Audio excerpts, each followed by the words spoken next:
नमस्कार, आप देख रहे हैं आजमगढ़ न्यूज लालमन यादव के साथ।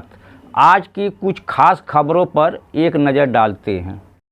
यूपी में डिप्थीरिया से 9 बच्चों की मौत के बाद प्रदेश सरकार हरकत में आ गई है। डिप्टी सीएम ब्रजेश पाठक ने इस मामले जांच करने के आदेश दिए हैं। आजमगढ़ में 6 और उन्नाव में 3 बच्चों की मौत के बाद स्वास्थ्य विभाग की नींद खुल गई है। स्वास्थ्य विभाग की टीम ने मौके पर पहुंचकर बच्चों का टीकाकरण कराया। स्वास्थ्य विभाग ने संबंधित जिलों से रिपोर्ट तलब की है। निर्देश दिया है कि जिन इलाके में बच्चों की मौत हुई है वहां निरंतर निगरानी की जाए। इन बच्चों की मौत ने टीकाकरण व्यवस्था की पोल खोल दी है। WHO की टीम भी पूरे मामले का मौका मुआयना कर रही है। स्वास्थ्य विभाग की ओर से डिप्थीरिया सहित अन्य बीमारियों से बचाव के लिए 95% टीकाकरण का दावा है। विभाग की ओर से 49 जिले के 92 ब्लॉक में डिप्थीरिया रोकने के लिए विशेष टीकाकरण अभियान भी चलाया गया है। लेकिन आजमगढ़ में बच्चों की मौत के बाद हकीकत सामने गई। ग्रामीणों का आरोप है कि स्वास्थ्य विभाग के अधिकारियों ने टीकाकरण नहीं कराया था। बच्चों की मौत के फैली दहशत के बीच संबंधित गांवों में टीकाकरण कराया गया। स्वास्थ्य विभाग के अधिकारी भी मानते हैं कि दम तोड़ने वाले और बीमार बच्चों में डिप्थीरिया के लक्षण है। यही वजह है कि उनके सैंपल जांच के लिए भेजे गए हैं। बच्चों की मौत की खबर प्रदेश मुख्यालय पहुंची तो दोनों जिलों की स्थिति के बारे में पल पल की खबर ली जा रही है। चिकित्सा शिक्षा और चिकित्सा स्वास्थ्य परिवार कल्याण विभाग के मुख्य सचिव पार्थ सारथी सेन शर्मा के अनुसार आजमगढ़ के मामले में बच्चों की मौत की पुष्टि डिप्थीरिया से हुई है। अन्य अभिसंदिग्ध हैं। 6 सैंपल जांच के लिए भेजे गए हैं।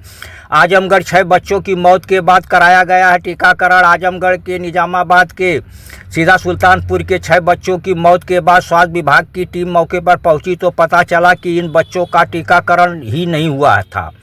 आनन फानन में सभी का टीकाकरण कराया गया। बीमार 10 बच्चों के सैंपल जांच के लिए भेजे गए हैं। सीएमओ डॉक्टर अशोक कुमार ने बताया कि लक्षण डिप्थीरिया के हैं। इन बच्चों के टीकाकरण नहीं कराया था। टीम मौके पर है, अब स्थिति नियंत्रण में है। क्या कहते हैं उप मुख्यमंत्री? बच्चों की मौत दुखद है। पीड़ित परिवार के साथ पूरी सरकार खड़ी है। दोनों जिलों के स्वास्थ्य अधिकारी मौके पर है। बीमार बच्चों का उपचार कराया जा रहा है। सैंपल जांच के लिए भेजे गए हैं।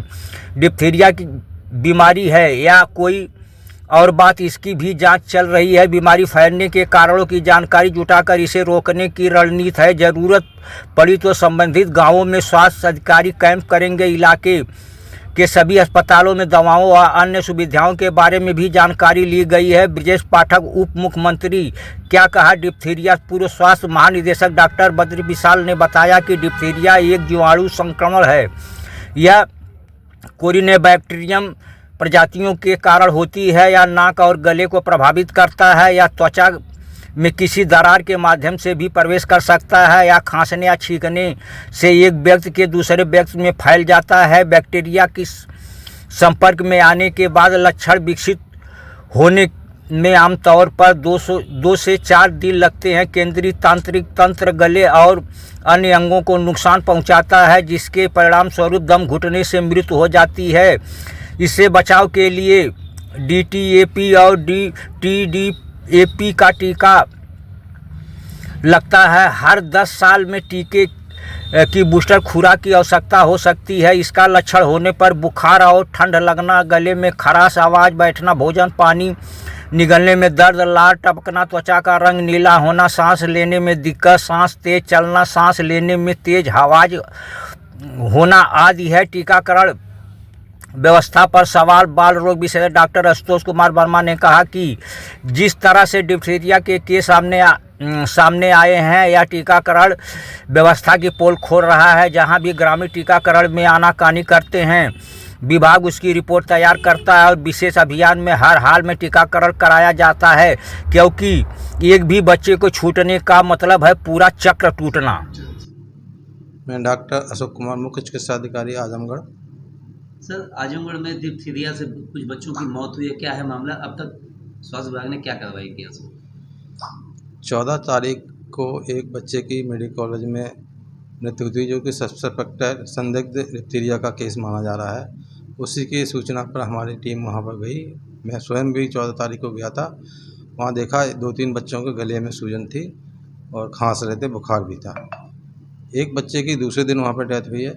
टीम लगातार काम कर रही है। कम से कम 170 बच्चों का हमने टीकाकरण कराया गया वहाँ पर। उससे पूर्व में वहाँ पर जो गांव वालों के द्वारा टीकाकरण में अवरोध उत्पन्न किए जाते थे। टीम जाती थी तो उसके साथ दुर्व्यवहार किया जाता था और भगा दिया जाता था कि हम टीका नहीं लगवाएंगे, कुछ भी कर लो। तो उसकी वजह से टीकाकरण न होने की वजह से बच्चों में बीमारी फैल रही है। अब हाँ, स्थिति कंट्रोल में है।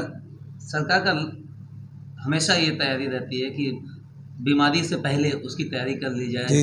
और टीकाकरण किया जाए, लेकिन कहीं न कहीं स्वास्थ्य की लापरवाही मानी जाती है। जी, हमारी टीमें लगातार जाती हैं। रोस्टर बना हुआ हर गांव का।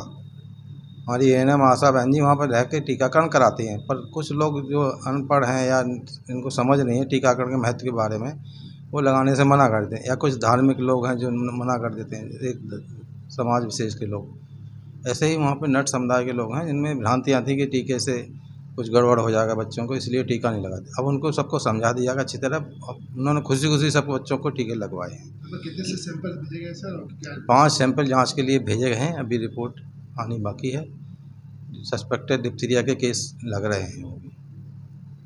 पर जो मुख्यमंत्री का जो निर्देश है, डिप्टी सीएम का निर्देश है, उसको कितना कारगर समझ रहे हैं आप? हम 100% उनके निर्देशों का पालन करेंगे। हम बराबर सभी लोगों को आगाह किया गया है कि कहीं भी कोई इस तरह की सूचना मिली तो तुरंत हमारी टीम पहुंचे और हम लोगों को भी अवगत कराए।